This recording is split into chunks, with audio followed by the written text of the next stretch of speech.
in our intro session, I have given some tasks in many of my fellow friends. They have done that task. The task was to write down this exercise number A from where we need to start, because this is in fact the major changes into 27001, the 27002 version, which consists of the annexure A controls. So this was the task as an exercise I had given to all of you. I can understand we all are occupied into so many activities, but the learning cannot stop. We have to continue with our learning process also. So might be some of the friends didn't get time to write down the exercise. So I again request all of you again today may complete the exercise A so that you can have a complete idea about the controls. Basically, annexure A controls are the most important thing which we are going to work around. And before that, we need to understand the structure of ISO 27001 and ISMS framework.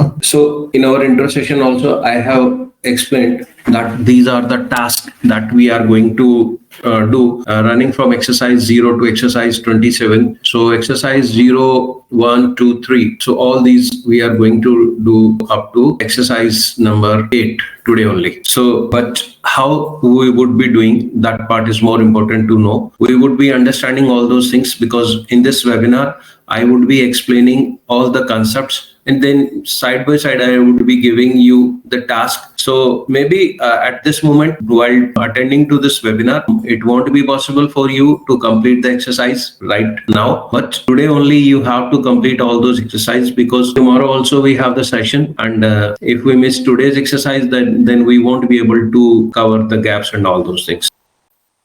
Straight away coming to the today's agenda that we are going to cover in the part 1 session. So there are total 4 parts in this 27001 course, the new version: part 1, part 2, part 3, and part 4. So part 1 would be completed by today itself, part 2 tomorrow, and then next part 3 and 4 in the coming weekends. So today we are going to see what is information security or information assets, 27001 intro, and how to read the standard, that is ISO standard, ISMS framework, under ISMS framework we would be working on clause number 1, 2, 3, 4, and 5. So we would be covering these 5 clauses right from the beginning. And I am considering that you are just a beginner into ISO 27001, but yes, the basic information technology background is must to understand these concepts. If you understand IT, then it will definitely help you. Those who are not from the technical background, they need to understand few of the IT jargons first, then only it would be possible for them to adopt this ISO 27001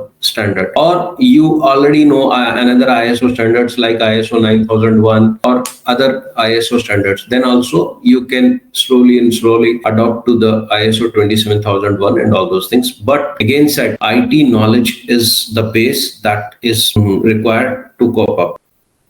Okay, now coming to the intro of ISO 27001. ISO, first of all, we'll need to know like ISO. So if many a time I ask people, what is the definition of ISO? So many people give wrong definition, that is International Organization Standardization, and some gives other definition and blah blah things. So the right definition is International Organization for Standardization. So this is basically an organization at an international level that gives these standards. So there are many other standards also that are being published by ISO. So 27000 is one of them. In fact, 27000 has a family of standards, complete family of ISO 27001 standard that we'll see in our next coming slides. So, but now we are focusing on 27001. The name of this standard is Information Security, Cybersecurity, and Privacy Protection Information Security Management System. So if you see in the name itself, it is saying information security, cyber security, and privacy protection. These are the 3 different terms and important term. In fact, not totally different. They are closely related with each other. And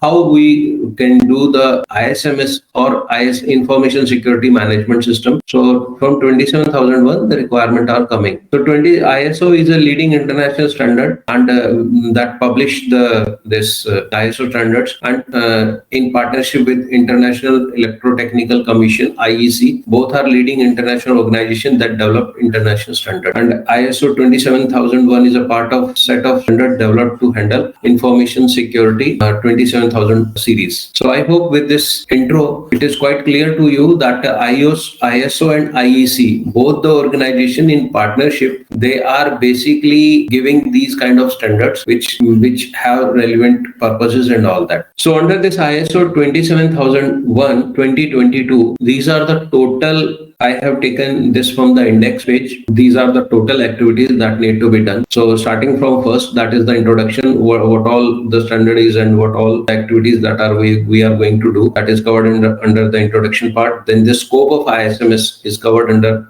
clause number 2. So when we say 1, 2, 3, 4, we don't call 1. We call that as clause number 1, clause number 2, 3, clause number 4. So we write the word clause, or in short, we can say CL, CL1, CL2, like this. So under clause number 3, we have the nominative references from where the reference has been taken. Then under clause number 4, we have the terms and definitions. Then 5 is the context, and like this. So this is the complete overview that is covered under 27001, and that we are going to do.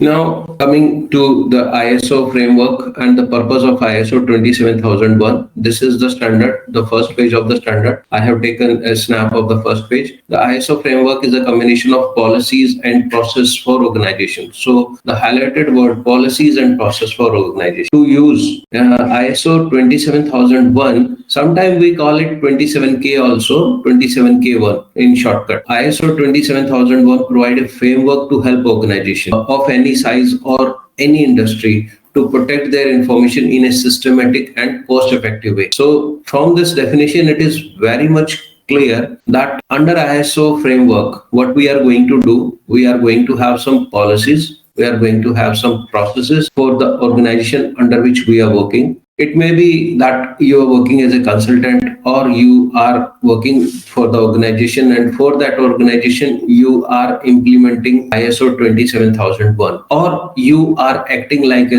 an auditor. You are going first party audit, second party audit, or third party audit. You are going for the audits, and where you would be auditing their ISO 27001 standard. It depends on your roles, what role you are actually playing. So that would be specific to you. In generic, I am giving the generic way, like what is the ISO framework, and we can use this either by implementing, or either by providing consultancy work, or either by doing the auditing activity. So the purpose of that activity may be different, but the framework and all the requirement remains same. So basically, it gives us framework, and under that framework, we are going to have some policies and processes. Also, it is very much clear from this slide that any size of the organization, any size, when I say it may be a company is having as low as 10 employees, or a company is having a size of 100,000 employees. And it may be possible that an organization is having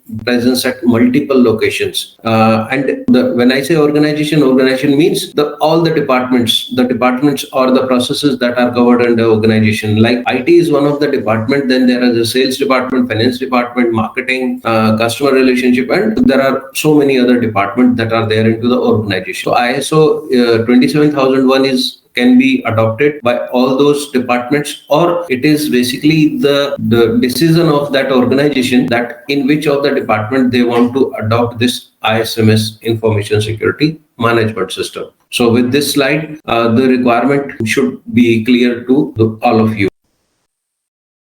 ISMS framework and the purpose of ISO 27001 standard means this document.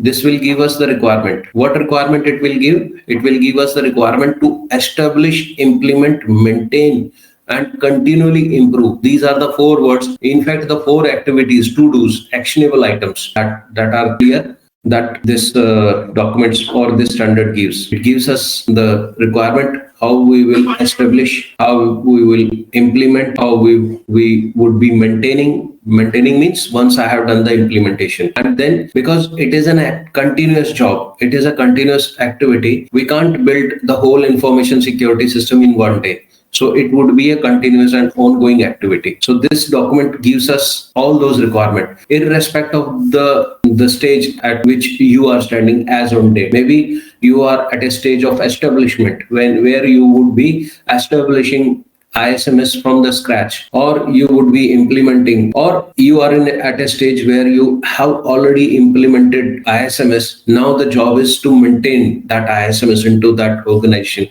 So how to do maintenance? That is by continually improving the things. So it is the same thing like we are learning something. So there are 10 things to be done. So at first day I had a map that, okay, these 10 things need to be done. And first day I learned one thing. Next day I learn another 2 things. So this way I am continually adding my learning journey and all that. Same way, the organization, they would be continually improving their posture to information security management systems. Then also this document gives us the requirement how to do that, what to do and how to do. Because first of all, there are few questions that comes automatically in everyone's mind. What is this ISO framework? What benefit I am going to get? How to do? What to do? When to do? All these W series questions that will start coming in your mind, and this will give you all these answers. So this slide which I am showing, this will give you all these requirements. Now, before jumping to ISO 27001, we need to make a little homework, like some background exercise we need to do. So the background exercise, that is very simple. Information, what is information? What is data? What is all that? So I request everyone, just type down in your chat box very simple 1 or 2 like definitions that you can explain, because I am looking, there are many participants who are there in this webinar, and I want this webinar to be interactive one. I don't want like I am the one who is speaking. So I'm sorry, because looking to the number of participants and all that, in fact I was willing to have this into the meeting format where everyone can speak and we can interact and all that. But no worry, we have this chat box, and anyone who want to raise the hands is welcome. And please, let's have some brainstorming. What is information and what is data? What is the difference between data and information? Just type down in your chat box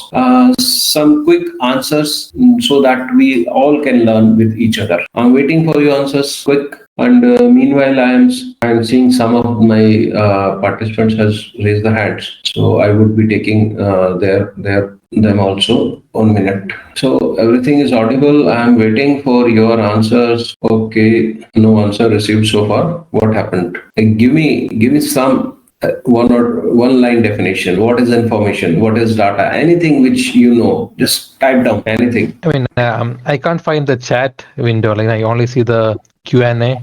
Okay, you can write in the Q&A. Q&A is the chat window here. I'm allowing Prem Kumar and all those who have raised your hands. I'm allowing you. You can speak now. So there are a lot of messages in the Q&A. JP, are you not able to see that messages? Yes.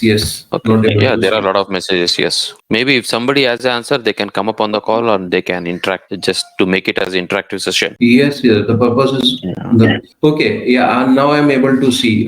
Yes. So information is an organized form of fact. Good. Yeah. So let me thank you everyone for writing the information and what all is information, and that. Let me give you a quick overview. So we on day-to-day basis, we process a lot of data. So first of all, before understanding information, we need to understand data. So data is some facts, figures, and all that. So on day-to-day basis, we are collecting a lot of data. And that data, when it is processed in a meaningful way, that gives us some information. So let's say I'm writing something from my keyboard. If I just jumbled some word and without any sequence and all that, then that will be a raw data, which cannot give me any information. But using some sequence or some strokes, if I write my name only using specific keys and all that, then I'm able to write down my name, and that is a kind of information. That is what is the name. Name is the user's name. Then again, what are the other details, like my personal details or any other information, like it could be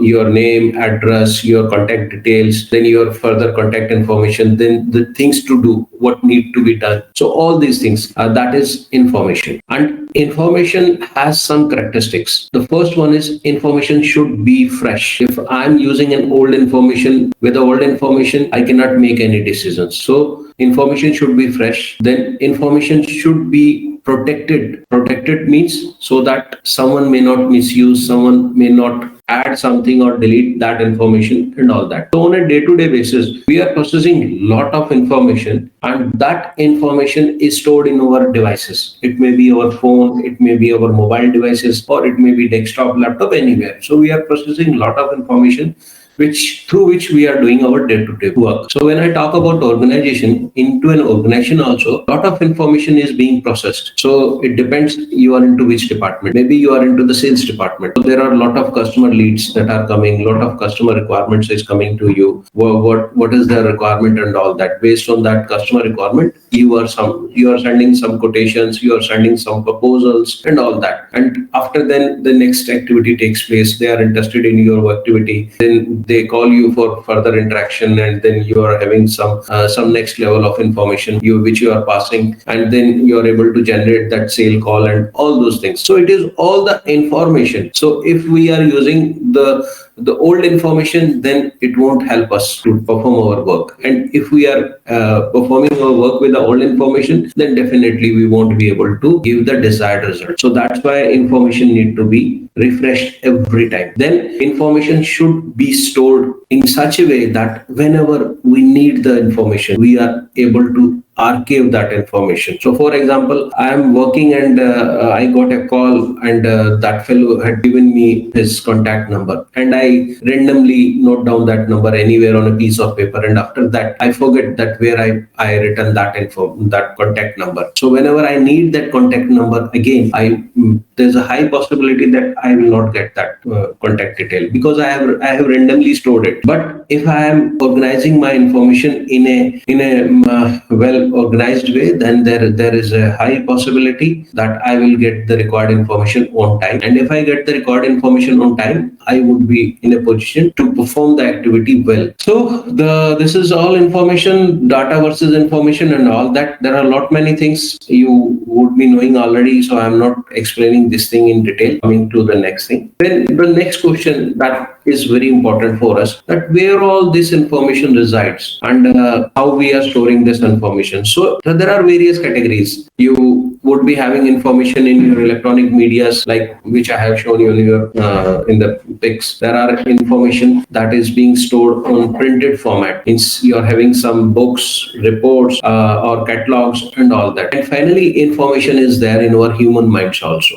That is, we are getting a permanent storage. If we see our human mind, that also work like a computer system. We have a temporary memory, we have a permanent memory. Few of the articles which we tend to forget with the time. Maybe if we try to remember just 3 days earlier which was the dress I was wearing, so maybe I have forgot that. But there are few things like what is my name, which community I belong to, what was my primary school, from where I completed my college, what are my family members. So these are the few information that remains resided into my permanent storage of my brain. So same way this is the nature of information that we are processing on day-to-day basis. So into your electronic media also, some of the information we keep generating, but some of the information which is required on day-to-day basis, you used to take regular backups also for that, because you don't want that information to be missed or that to be deleted. In the same way, we have prints, so there are files which are very confidential. We used to keep them under lock and key and all that. So these are the various methods also through which we are preserving this information. Now with this slide, we would be very much clear that what is information and how where information resides. So coming to the ISMS security information, when I say ISMS, please read it as information security management. So what are the three main information security objectives? So here the goal of ISO 27001 is to protect the three things from an information security point of view. That is confidentiality, integrity, and availability. So this is the overall goal. We have to protect the three things, and we have to consider the three facts, that is confidentiality, integrity, and availability. I'm giving you the definition of confidentiality, what I mean by confidentiality. So confidentiality of that information means that information should only be made available to the authorized person or who is having the authority to see that information. Information should only be shared with that person. The example of this is, let's say in your organization there are many departments. Consider sales department. So the sales figure, they need not to be shared with the departments, maybe from let's say someone from the maintenance side. They have nothing to do with the sales figure and all that. Their job is different. Or someone from the physical security, they need not to know that information. So when I say confidentiality, it means that information is only meant for authorized person, and whosoever is authorized, he should only get the access of that information. If we are doing so, then it means that we are safeguarding our information so that it doesn't go to the wrong hands. And if it is go to wrong hands, then we know that there is a possibility that it would be misused. The second aspect of information security is the integrity. So when I say integrity means that information should reside into the natural form. So the information should not be manipulated. There should not be any changes into the information. And if there are changes into that information, then the integrity of that information is lost, and then you cannot trust that information. For example, I am having a report and I just omit some of the lines from that report. By omitting some of the lines from that report or removing one or two pages from that report, that will totally spoil that information, and maybe the information which I was supposed to get and the result which I am going to get out of that, maybe the result are now totally different. So by integrity means I need to keep that information into the natural form without any modification, addition, subtraction, or any other activity. That is what I mean by integrity of that information. And the third one is the availability. Availability means whenever information is required, it should be made available. So for example, I have stored a file into my computer systems. But when actually I want to need that information, that I came to know that the computer get crashed, or that file which I stored that is being deleted by someone else. So it means that the file or the records which I am looking is no more available. So if information is lost, then of course my business is at stake. So these are the three things that we need to work around: confidentiality, integrity, and availability. And this is a subset of all these three that makes your information. So finally, our overall call from this slide is that if you want to preserve your information, then you have to think on the three aspects: confidentiality, integrity, and availability. Excuse me.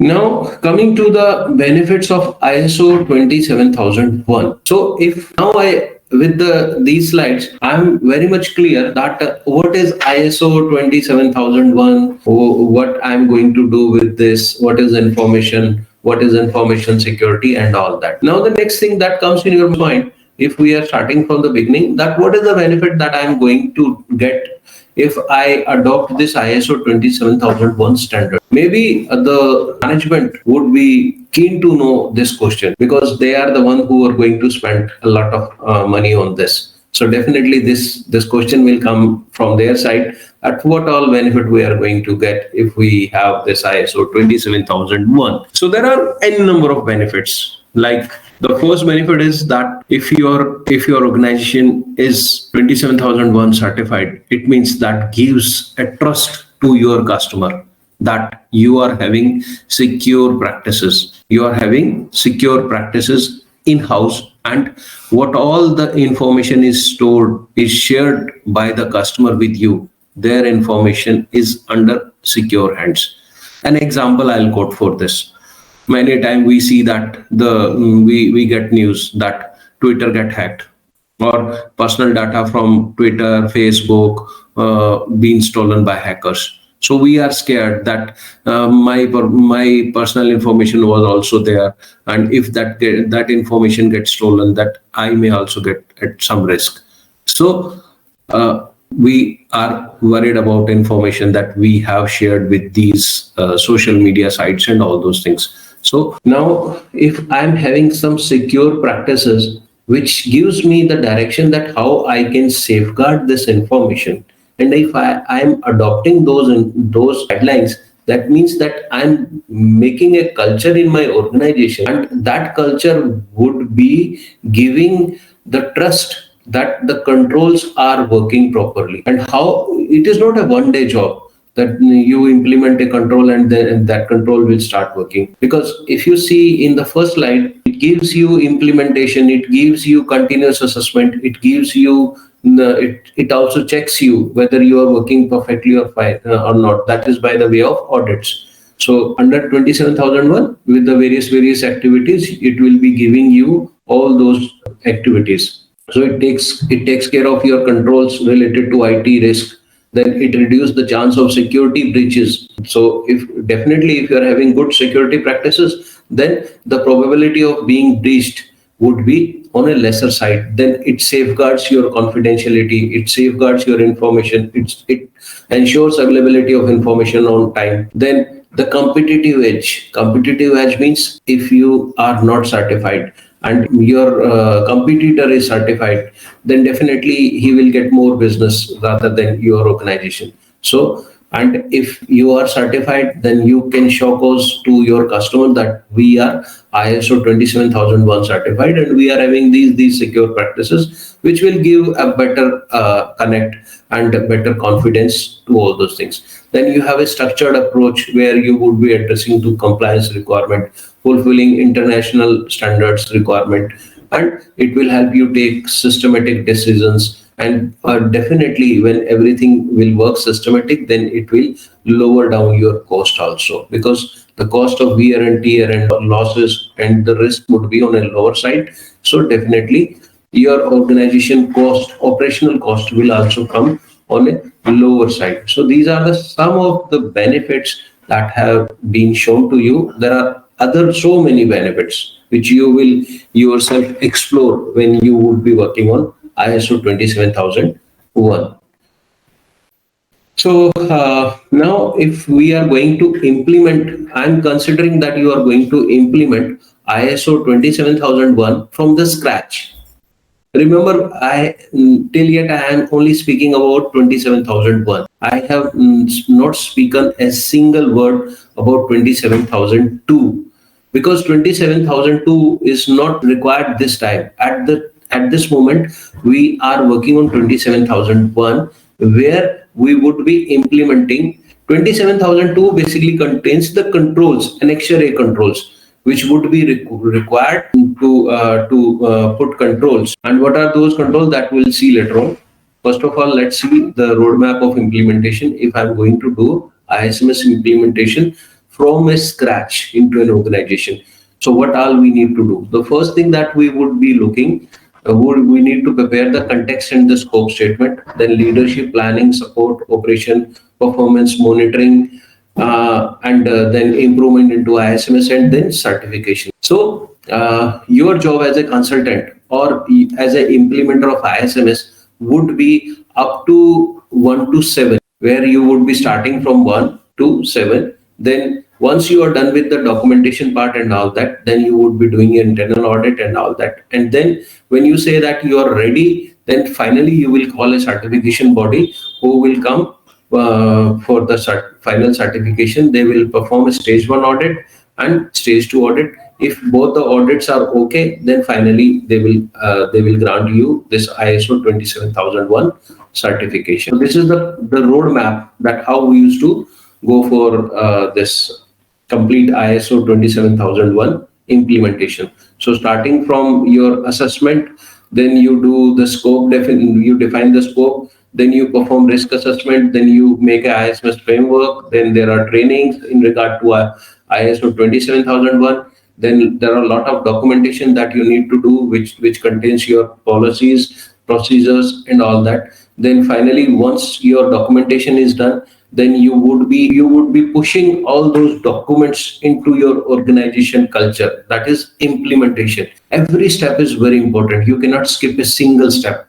And once the implementation of this implementation work is done, so after then what happens? You will be so once this implementation is done, you would be making internal audit. That would be a different job, not into the implementation. Your part implementation role is done.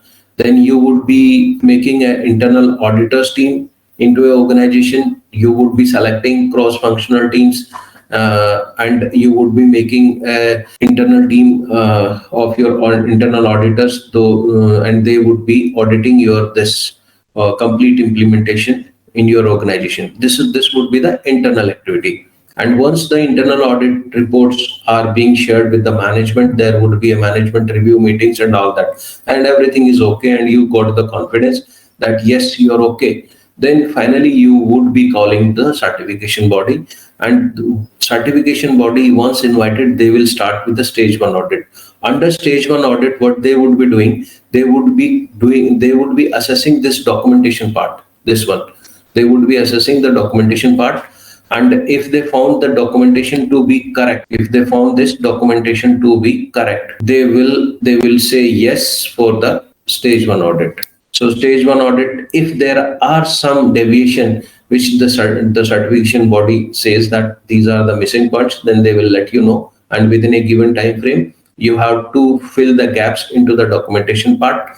And if once you are done with the documentation, the findings, you have closed all those findings, then the certification body will do the stage 2 audit. And when they are doing the stage 2 audit, they would be starting from here. They would be doing everything from the scratch. They would be studying your complete environment, complete activities, complete implementation. And if they found everything to be compliant, means you are adhering to the requirement of ISO 27001, then they will give you the final certificate. Then they will be giving you the final certificate, which is ISO 27001 certified organization. So this would be the complete ISMS implementation stages. Now let's start from the first part, that is clause 1, and under which we are going to see what is there in the clause 1. As you remember, in my this one, let me take you back. Yes, I have shown you the complete framework starting from clause 1 to 12. So we have gone through the basic introduction and all those things. Now starting from intro part is over. Now going to the scope statement. So what is all this scope statement is? Let me go there.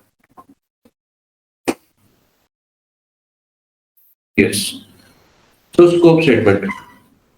The scope is about the ISO 27001. So under the scope about the standard. So the standard is straight away giving me the requirement for establishing, implementing, and all that. I have already explained this slide in my previous slides, and so I'm moving to the next part. Then comes the nominative references. Nominative references means from where the references have been obtained. So for this, may please note all the references have been obtained from this ISO 27001. This is also known as the 27000 family series. So all references have been obtained from this, and this contains some references also for if you want to further drill down, then either go to this site iso.org or go to Electropedia or Wikipedia and just write down ISO 27000 family. It will give you the complete listing of ISO 27000 series family. So you will be surprised. There are many standards like ISO 27001, ISO 27002, 3, 4, 5, 6, and it goes on. But why 27001 is important? Why the other standards are not that important? We are always focusing on 27001 because this is the only auditable standard against which we can get certified. The rest of the standards are the supporting standard to ISO 27001. So that's why we always focus on 27001. But yes, 27002 is also important because 27002 gives us the further implementation guidance of the controls that are mentioned in 27001 annexure A controls. So how these control would be implemented, that implementation guidance is being given in 27002. So this is my question. If someone asks you what is the difference between 27001 and 27002, 27001 is the requirement. It gives you the auditing requirement, and as this is an auditable standard. And 27002 is the implementation guidance for annexure A controls. Okay, with this, I hope the terms, definition, and all that is clear. Then we have a short exercise. So the exercise is more from a IT and information security practices. So this is the exercise that, like, I have written some terms on the left hand side. On the right hand side, there are the definition of standards. Then we have to map them. Like I have written a term: base measure, audit scope, conformity, confidentiality, derived measure. This is all this running from 1 to 15. Then there are definitions. We have to map them. So I would be giving this exercise to you. You have to complete this as a home task, because I am into this webinar mode, and you cannot interact more with me. So I would be giving you this exercise into the home task mode. I would be sharing this PDF with you, and you will get the PDF, and you would be doing this exercise, and then just share with me. I'll also let you know how you can share the response for this exercise. Okay, let me see if someone asks, because there are some hands that have been raised. No hands have been raised. Anybody who want to ask any? Jabir, just Yes. question. Can you just refresh on that phase 1 and phase 2 certification?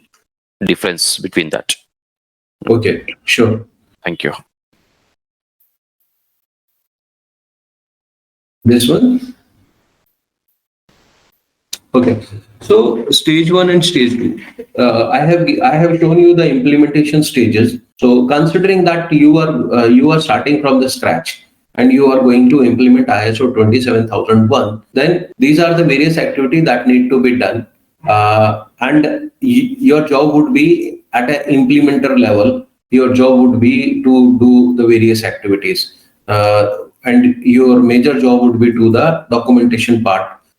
When I say documentation, means that you need to develop policies, procedures, processes, guidelines, and further activities. So these policy, procedure, and all these things, they need to be pushed once they are developed to the whole team, whosoever is working into the organization. They need to made aware of all these policies, procedure, and all that. For that, you can have awareness sessions. You can give. You need to give some trainings and all that. Another way of pushing this is that you can publish all those into your portal, and then you send them a mail that these are the policies and procedures that you need to take care. For the new joiners, the HR is this is the job of the HR department. They were at the time of induction, they used to share some of the documents that these are our information security policies, and they ask the new joinee to read all those things, and then they take the acceptance that they have gone through that. Okay, so once I assume that the documentation part is over, then there would be the internal audit activity. And internal audit means that we are checking ourselves that we have done the implementation correctly or not, or if there are any gaps that are being identified during the internal audit process, then those gaps are fulfilled. So now the gaps are fulfilled and we are ready, that implementation is done. Then we would be inviting a certification body, an external agency that would be coming to our organization for the certification purpose. Means they would be the auditors, and we would be into the audit side. They would be auditors, we would be auditing. So there are two activities that they do, that is known as stage 1 audit and stage 2 audit. The first job would be a stage 1 audit. Under stage 1 audit, they go through the documentation which you have done so far. They will check your internal audit reports. They will go through the audit process. Only these two things they will see. And with these two things, they will get a idea that how mature your organization is from an ISO 27001 standpoint. If they feel that confidence that yes, the documentation is done okay, and your organization is ready to go for stage one audit, they will allow you to go for stage two audit. Else, if they find any gaps, so here gaps are known as non-conformities. So if they find any non-conformity, then a non-conformity is further classified as major non-conformity or minor non-conformity. Major, as the name suggests, means there are major deviation. So and minor deviation. So that is the how they call, and they will give you the explanation also that from where they are quoting. So this would be the stage one activity. Once all the known conformities are cleared, then they would be allowing you for stage two audit, which is also known as final audit. And when the certification audit goes for stage two audit, they would be assessing right from they would be looking to your risk management, how you have done the risk assessment. They would be looking to the scope definition, what is your scope statement. They would be looking to your asset inventory, SOA, means right from close 4 to 10 of ISMS. They would be looking each and everything. Then what are the various controls against which the documentation that have been done for the various controls, what are the policies, processes, and they would also be looking to some evidences. It is not that only you do the documentation and you say, okay, I am ISO certified. You have to do the work also. Documentation is one part, but beside documentation, you have to give the proof that you are continually improving. So for continually improving, let's say you say that you need to provide information awareness training. At every quarter, you would be giving information awareness training. Then show me the records. The auditor can ask for these evidences also. That where are the evidences that you have given security awareness? These are the evidences that the certification body would be looking. And once they are okay with that, then they will give you other certification that your organization is certified for ISO 27001. So this is the whole process. I hope. Thank you, Jabir. Yes, it is clear. And will there be any timestamp or any period for stage one and stage two? Yes. So generally in stage one, we have to clear the problems that are being identified at stage one. Within 3 to 4 weeks, we have to complete all the gaps. If we are not able to complete that gaps, then the certification body will say that, okay, you need, these are the major deviation, and you need to go from the fresh, and you need to complete this task. So of course timelines are there. So we have to complete those timelines, and these timelines are also given in the standard, that under these timeline you have to complete this. The guidelines are given in the standard itself. And there is another one more standard, that is auditing standard, given by ISO. Maybe that timeline is given into that standard. You will not find the timeline and all that into 27001. The standard is 19011. That is given into that standard, the auditing guidelines. That is known as auditing guidelines standard. Okay, thank you. Yes. So I would be giving you this exercise. This would be your home task. You are supposed to complete this by today only. Then there is a second exercise that talks about auditing information security principles. So there are some information security principles. I have laid down some 9 principles. Then there are some case scenarios running from 1 to 15. Under that case scenarios, you have to see that which of the information security principle suits best. Then you have to tell that that principle, that let's say under scenario 1, the data privacy policy of the organization focus on giving respect to privacy of the interested parties and mitigation of all risks of the same. So you have to read the scenario like this. Then you read the management principles running from 1 to 9. So you have to tell which of the principles suits best here. Then you need to tell principle number 1 fits here, principle number 4 fits here, principle number 6 fits here. It may be more than one principle may fit here. You need to complete this task. So this is exercise number 2, which you are going to do from your home task. Now, from here, the ISO 27001 starts. Still yet, we were on the intro part and all the other things. But that was also important because that is the base of ISO 27001.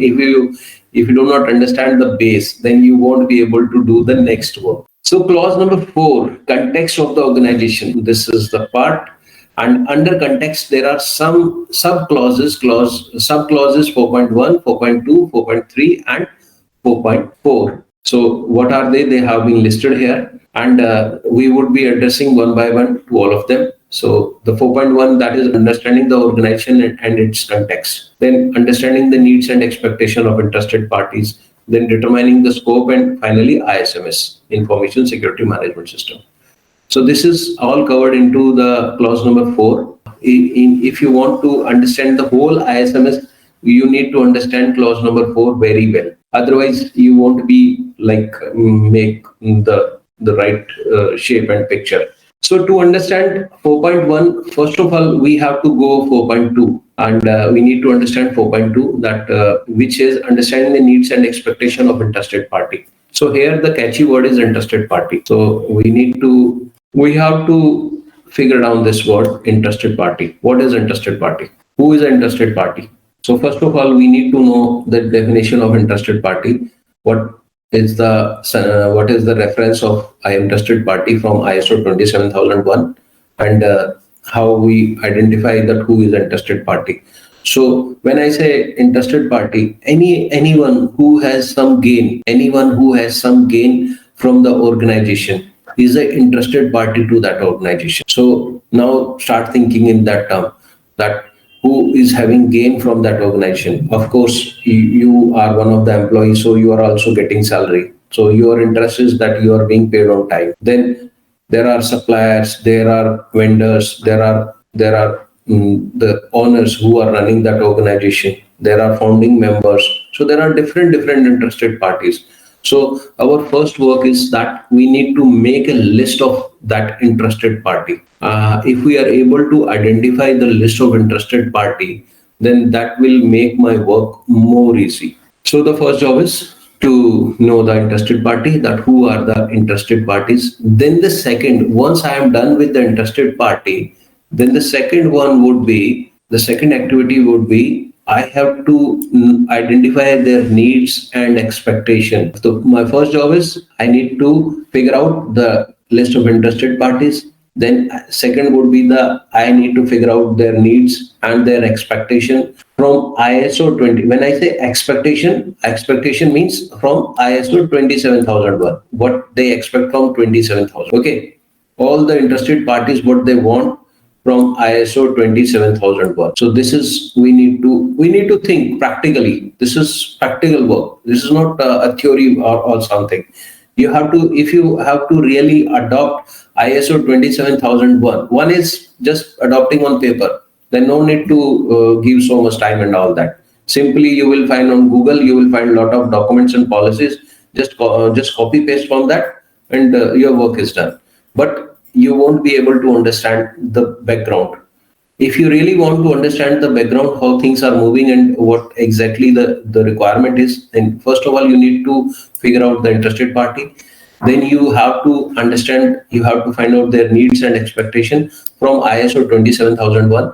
If these two activities is done, then your initial job is done. Then after 4.2, then you have to come to 4.1. Then you have to come to 4.1, where you would be understanding the organization and its context. Then you have to understand what the organization need is. Now, first of all, I have to understand my need. What is my need? Then what is my expectation from ISO 27001? Being an interested party to that organization. And similarly, I will drill down other many interested parties also. Then I have to very clearly understand the organization and its context from ISO 27001. So these are the two activities actually I have to do. So a kind of home task.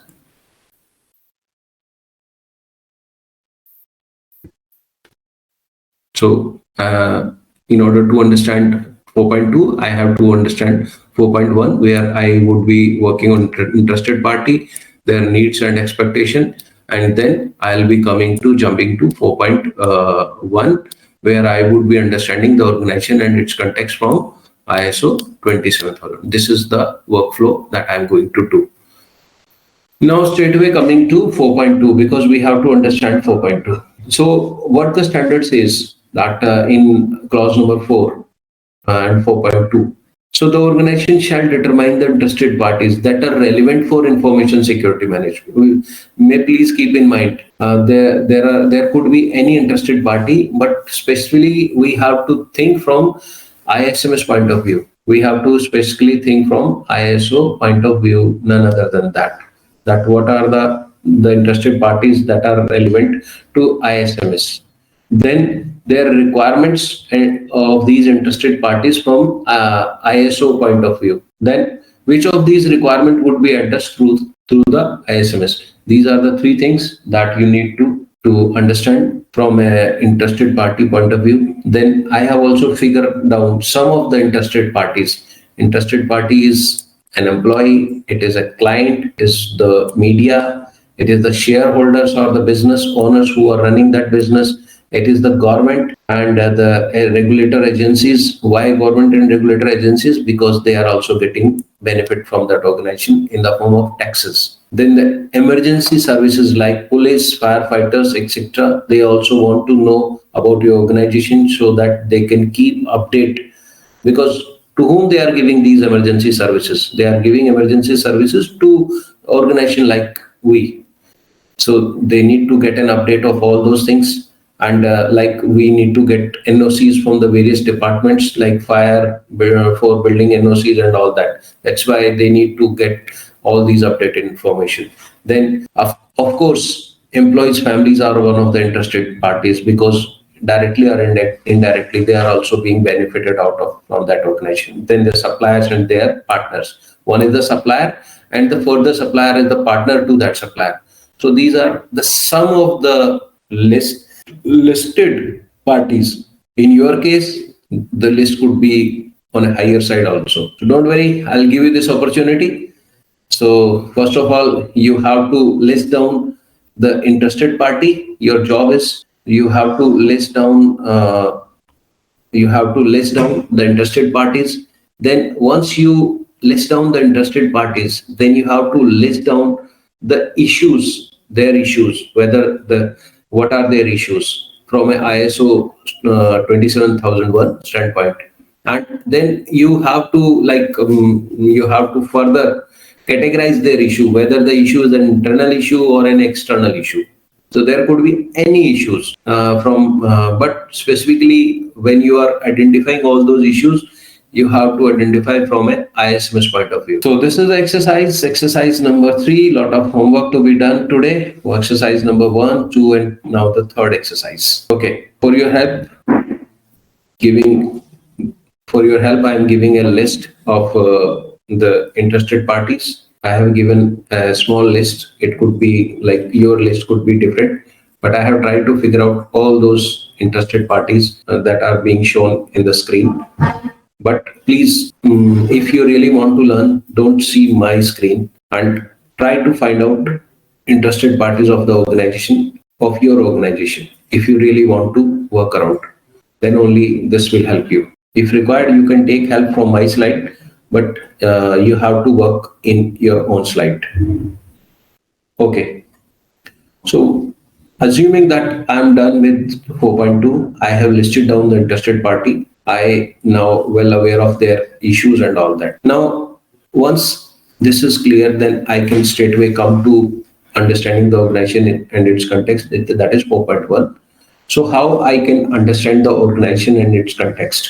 So there are various ways through which I can understand the organization and its context. Context means the requirement for ISO 27001. It is what type of information asset the organization is having, the peoples that are working, the organization values, culture, the product and services the organization is using, or if they are into manufacturing of the particular product, or they are the service providers, or what are the system and processes they are having. These are the few of the bullet points that will help you to understand the organization. Like you have to understand the organization from an information asset point of view, from a people point of view, that which of the team that is working there. Then what are the product and services that are being utilized, or what are the products that the organization is delivering? What are the system and processes? So these are the some of the ways through which you can understand the organization and its context. And the whole purpose of doing this is that what is their requirement from ISO 27000. Okay. Now, if you want to go deep, drill down, don't worry, I have given you that also. Now you have to understand the organization and its context. So how you will be doing? You would be looking to the organization structure. What are the roles? What are the accountabilities? What is the hierarchy of the organization? Who is responsible for what? Who is doing what and all that? That will give you a clear picture that these are the roles and responsibility. This is the hierarchy of the organization. And maybe let's say a CTO has a different requirement from ISO 27001 as compared to your finance manager. Your CFO may have different requirement, and your production head can have a different requirement. Your internal auditors will have different requirement. So everyone has a different requirement. Forget the organization. Think of a family. A family has there's a father, there's a mother, there are kids. So a father has a different requirement. What he wants, what he expects from the family, that everyone is supposed to do this activity. Then the family has also some expectation from the father that he would be doing these activity. Same way, there are requirements from the person who are working into the family. So in this way, you have to think that what is the organization structure. First of all, identify the organization structure, then identify the roles, accountabilities, and the hierarchy, and then their expectation from ISO 27001. So if you are able to, you have to go deep dive. Context clause number 4 is very important, because with clause number 4 only you would be understanding the whole organization, what the organization is all about. Because until unless you understand the organization, you won't be able to this implement ISO 27000. This is a deep implementation which you are going to do, and of course time-taking activity. This is not like I have given you exercise number 3 and you will complete exercise in next 10 minutes. This is not. Maybe you will take days or weeks to complete this exercise. So, but since we are at the beginning, so that's why I am helping you also. That these are the interested parties. This is the list of interested party. The list you can make very quickly. The organization structure for the new one, who you can take help from the senior bosses also. Let's say you are going as a consultant to the organization. You don't know that organization. You can straight away ask, give me your organization chart. From that organization chart, you can easily understand that what is the organization structure they are having. Then you can ask their roles and responsibility, which you can get from the HR department. So if you are going as a consultant, or you are there into the organization itself, don't think that this is your own work, or you are only going to work on this. You can ask the requirement. You can write down mail to the relevant department that I am looking for the organization chart. So of course, the HR team will give you the organization chart. Then you need to know the roles, accountabilities. So the HR department will give you all these things. So from various departments, you would be asking all those things, and you will be collecting all this data, and then you will be working from a implementation point of view. Then you need to understand the organization drivers, that what the organization value, mission, vision statement, and what is the culture, what are the policies, how they are doing, what are the strategies they have adopted. So this will also help you to write down your policies and procedures also, because if you are doing some documentation, it is already the organization is doing the work. The organization is not a newborn baby. They would be doing their work for maybe 5 years, 10 years, or 2 years. So their processes are there. They are actually doing the work manually, but the documentation is not there. You have to sit with them. You have to understand how they are doing, and then the process, how they are doing, that you have to write down on the piece of paper, and that would be the processes. So it would be one-to-one discussion with all those things. Then you have to understand the way the organization does things. Then what are the available resources with the organization. If they are contractual relationships, means many of the organizations that depend on third parties. So let's say they have outsourced their whole IT team to some third party, or there are some suppliers who are providing all these things. Now in the current scenario, we are moving to the cloud.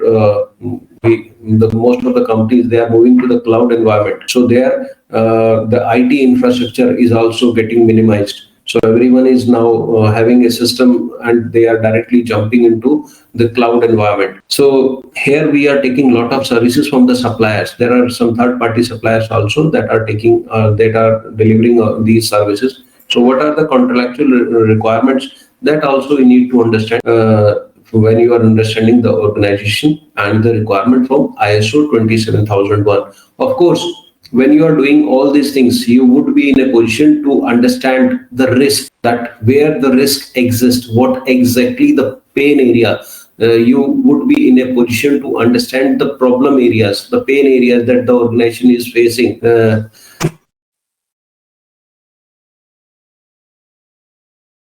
Okay, so for your help, I know that you are a beginner to this. I know that you are beginner to this context. So that's why I have written a context statement. And let's say I'm taking my company example, because we cannot we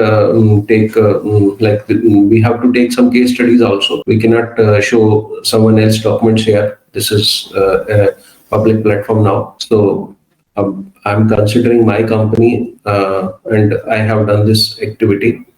So considering interested parties, I have listed down the interested party on the left hand side. That is business owners of the Infocus IT. Then there are employees. Then are customers. Then there are suppliers, vendors, service provider, legal and regulatory bodies. Then there are banking, financial institutions, or business forums. These are the interested parties that I have listed down.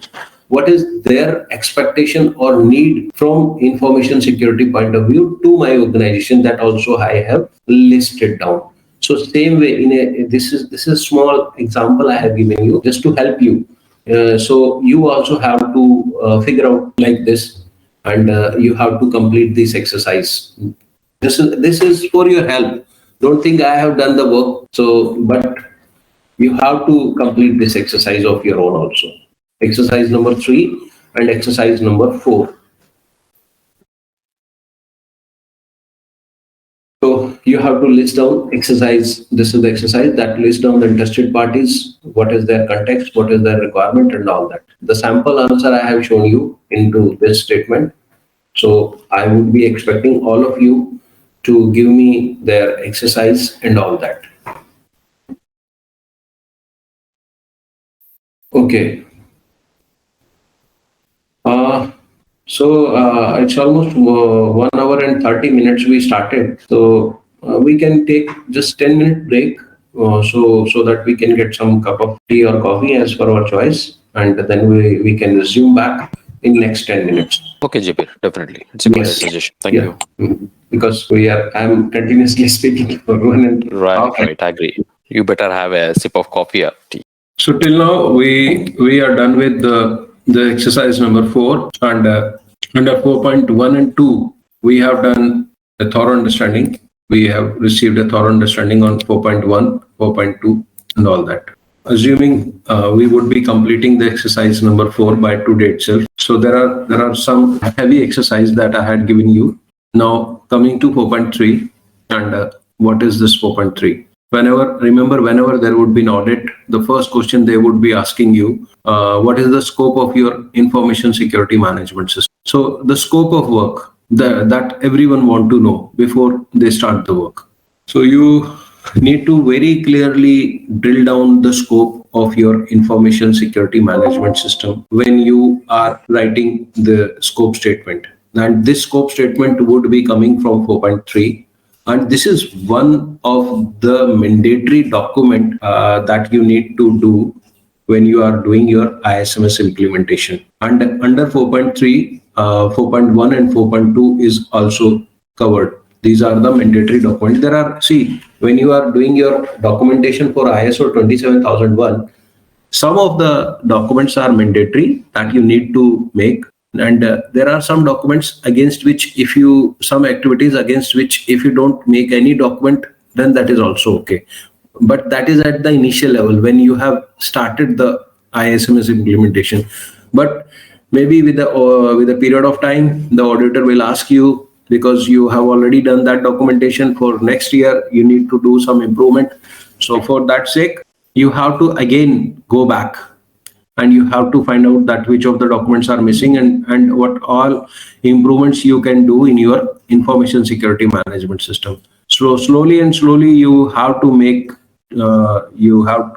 improvements and all that as per the requirement of ISO 27001. Now here our job is 4.3, and before that, how you came to know or how you will determine that which of the document is mandatory that I need to make. And so what is the formula behind this? So the basic formula idea is, let me tell you the basic idea, and after then you would be very much clear. The basic idea is, whenever you find the word shall, the organization shall determine. So this is the catchy word. This is the catchy word. Shall determine.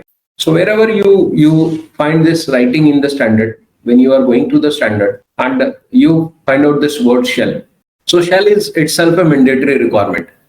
So wherever you find this word shall in the standard, that the organization shall determine the boundaries and applicability of information security management system to establish its scope. It means this is a task that ISMS or ISO 27001 is giving to you, that you have to do this. So this is a kind of actionable item. So you have to do this actionable item. And what is the actionable item? That you have to determine the boundaries and applicability of the ISMS. That would be your scope of work. So this is your activity. I hope with the formula given to you, now it is quite clear and comfortable that how you will identify which of the documentation you have to do into the given ISO 27001. And this will also give you the guidance that how to do this. While determining the scope of ISMS, what you need to consider? You need to consider the external issues, internal issues, and the requirement, which I have already stated you in 4.1 and 4.2.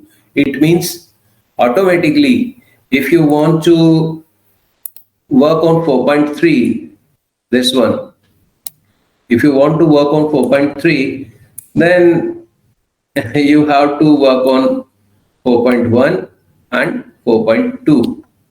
So first of all, you need to make this 4.2, 4.1. If you are done with these two activities, then only you can do 4.3.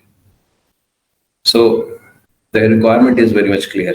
If you want to write down the scope statement of your organization from an ISO 27000 point of view, then you have to do, prior to that, you have to do two exercises. That is 4.2 you have to do and 4.1. Both you have to do.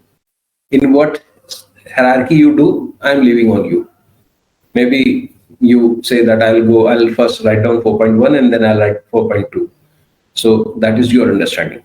But you cannot skip these two basic things. That is, you have to identify the context of the organization, then you have to identify the external and internal issues. So once you are done with that, that will help you to do 4.3. And one more thing, this 4.1, 2, 3, these would be required in the next subsequent clauses also. So don't skip this. If you skip clause number 4, you cannot do ISMS, my guarantee. So be very much polite, humble, and patience is required while doing these three exercises. So this is my scope statement. Now let me give you a very clear idea how to do or how to write down your scope statement. First of all, you have to identify which of the departments will be covered under your ISMS. For that, you have to list down the departments. For that, let me take you back. You have to go back to your organization structure. You have to go back here.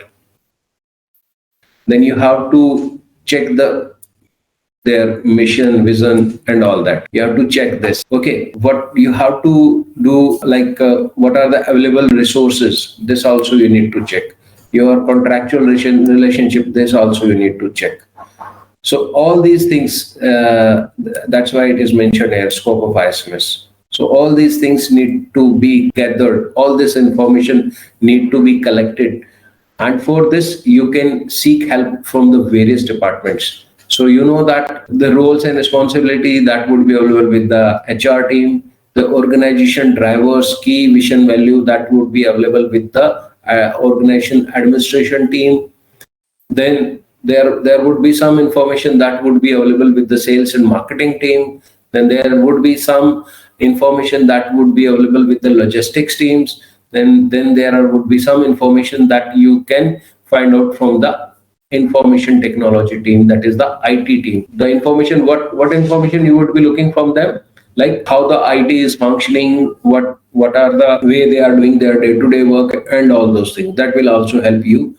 And if they have any pain areas or if they have any problem statements, that also you have to identify, and that will help you to write down the scope of the organization, that how ISMS is going to cover all those things. So first of all, like you go to a doctor.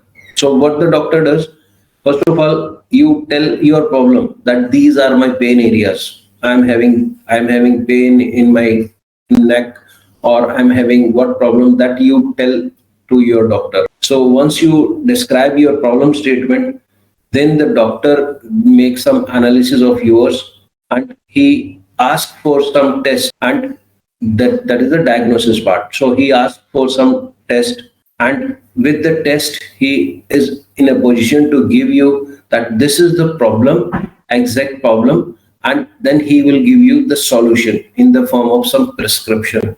The same way you are going to work, like in the same order. You have to identify the problems, you have to identify the areas on which you are going to work into the organization, and based on that you will find the scope statement, that my ISMS would be applicable to this organization. And also you have to see the scope of applicability, that is also statement of applicability, that is SOA. So under SOA, what all is covered? SOA is 27002, that is the Annexure A controls. Which of the Annexure A controls would be applicable to your organization, that also you have to identify. Because with those controls, you can easily identify that these are the controls that are applicable into this environment. And if the controls are there, against that also you have to do some actionable items that we'll see in our next class. So this was the task that you have to do.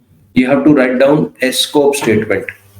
Let me see if I have written some scope statement for you. No, I have not written at this moment as a scope statement, and I need to take you to my some document now. Yes. Scope statement.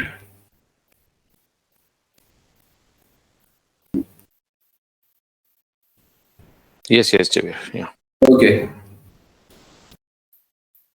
So let's say I'm doing some activity. So here I'm doing some manufacturing operation, precision gears. This is all activity which I'm doing. Like in my this, I'm assuming that I am from a mechanical background or a technical background. So what all activity I am doing, I have covered those list of activities. Okay, these are the list of activities that I am covering. Okay, and which of the departments are covered into this. So, and the external issues that also I have written here, these are the business, these are the external and internal issues. These are the interested parties, what their issues are all about. And before that, I have listed like equipment failure could be one of the issue, leakage of sensitive information, willful damage, inaccurate information update, unsecure working areas, internal hacking. So these are the issues that my organization can have. So I have listed down all these issues like that. Then I have categorized them whether the issues are internal or external in nature. So once it could be like in my case, I have listed 21 issues. In your case, it could be 200 issues or 20 or 10 issues only. That depends on the organization to organization. You have to like first list down the issues, then identify them whether they are internal or external, expectations and their requirements, that also you have to list down. Once you have list down all those things, then you have to list down your scope statement. So this is how we write down this. And finally, once you are done with 4.1, 4.2 and 4.3, then automatically you are done with 4.4. So this 4.4 means that you have to complete all the previous three clauses, 4.1, 2 and 3. Once you are done with that, your 4.4 is complete. So this is clause number 4 that we are supposed to do. Now, my clause number 4 is complete. This is the standard I have opened straight away, the standard copy. Clause number 4 is complete, and I'm done with clause number 4. So would like to take anybody who want to ask any queries or as such, let me know so that we can have a quick discussion. Okay, there is one question. The question says, how will auditor verify our needs and expectations are in line with our business? What aspects you will look for accuracy? Okay. So my answer to this question is that ISMS is not a one-day activity. ISMS is an ongoing activity, but yes, there are certain pre-requirements that at least you need to do these things. So the formula I have already given you, that wherever you will find shell, wherever you find into the standard, you need to go through the standard. Wherever you find the shell word is mentioned, accordingly, the standard itself asks you some questions, or the standard will give you some guidance that this you need to do. Accordingly, you have to do that work. Okay, thank you. Yes. So there is a question, can we have some samples scope document? Yes, you can have sample scope document. Before that, if you are able to understand well 4.1, 4.2 and 4.3, I'll encourage everyone to write of their own. But if anybody still think that you further need any help, then our Telegram group is always open. Please write down into that and we'll definitely share you this. My this intention is to help as many as. So we got a lot of registration, unfortunately, and just to accommodate everyone, we took this Joho session also. But I'm seeing that the number of registration was on a higher side, and the actual attendees are on a lower side. Please be in touch with the Telegram group. That will be really helpful. So we have a next question from Mohammad Durani. Is any department is not coming under ISO 27001? Yeah, very good question, Mohammed. See, this is the management decision that which department would be covered under ISO 27001.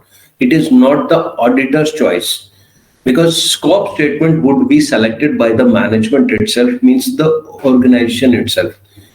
But normally what I have seen that generally the accounts team or the finance department is excluded from this ISO 27001 audit. Reason that they themselves have financial audits every year and all that. So due to that reason, they used to exclude that finance department.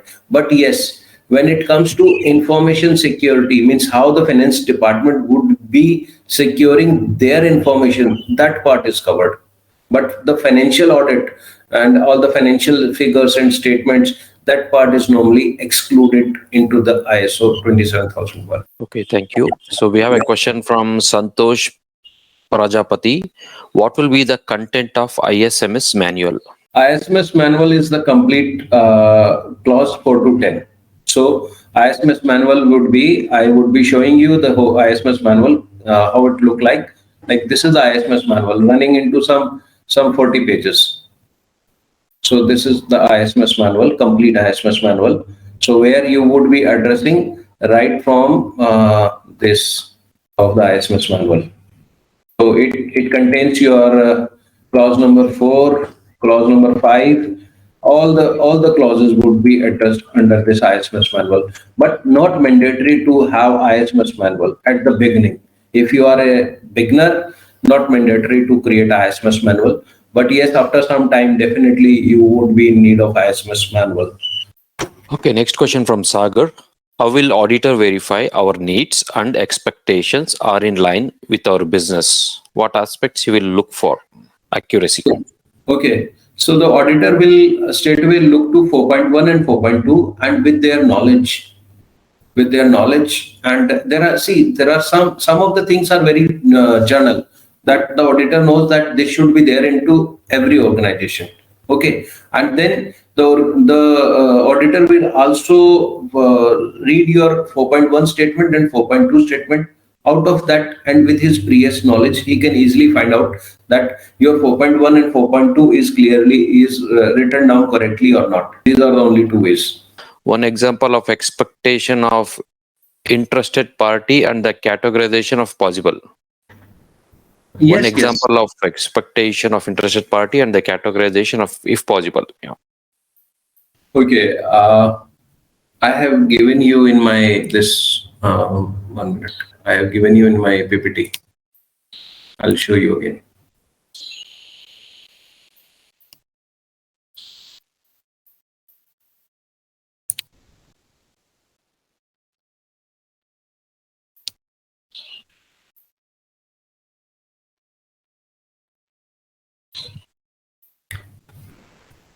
So business owner,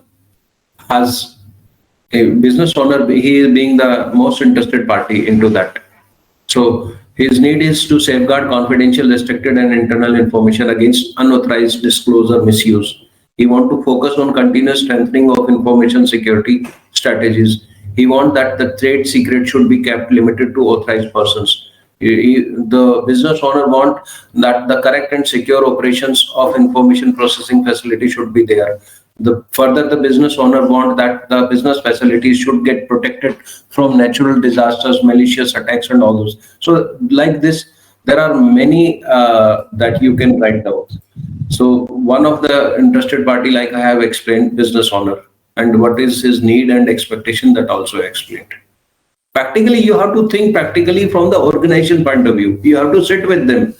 You need to discuss with them what is your pain areas, what is your expectation. Like if you are sitting with employees, you need to ask from them that what all you want to, what is missing, what all you want to know, and all that. Maybe sometime your customer himself do not know the right answer. Maybe he would be in a position that he don't understand the question also. Then your job would be to educate him. But first of all, be clear, you are into which mode. You are there as an auditor or as a consultant. This is very important. If you are going there as an auditor, then your job is not to educate them. You are there only to check whether the requirement is fulfilled or not. IT.com, the services which we are delivering, like we are delivering consultancy and compliance services. These are the consulting and compliance services which we are delivering for ISO 27001. 27701 is the privacy. It is equivalent to GDPR. Then SOC 2, GDPR, PCI DSS, payment gateway audits, then risk assessment services and all that. So these are the like auditing services. Then since I am technical in nature and I did my academics and all that are technical. So we are also providing the technical assessment services, which includes your web application, mobile network, and all those things. There are some which I have mentioned. So anybody who is looking for our services, please feel free. That would be a great help of yours, and we can we could be in a better way to give services and all that. So not more marketing now. Otherwise, you people will think that I am here for the marketing of my own company. But anyway, business is one thing which nobody denies. This is the fact, the truth. Those who are having the problem, the number which I have displayed, 8178210903. This is a WhatsApp number. They can ping on this WhatsApp number also. There you will get the complete details. So joining WhatsApp won't be any problem. But I don't know when the link is given, you can easily join. Yeah, I just tested from my end. It reflects on my URL. There is option to join group also. Yes. Okay then. Thank you everyone for your time, patience, energy, everything. Please keep learning and stay in touch with us. Thank you.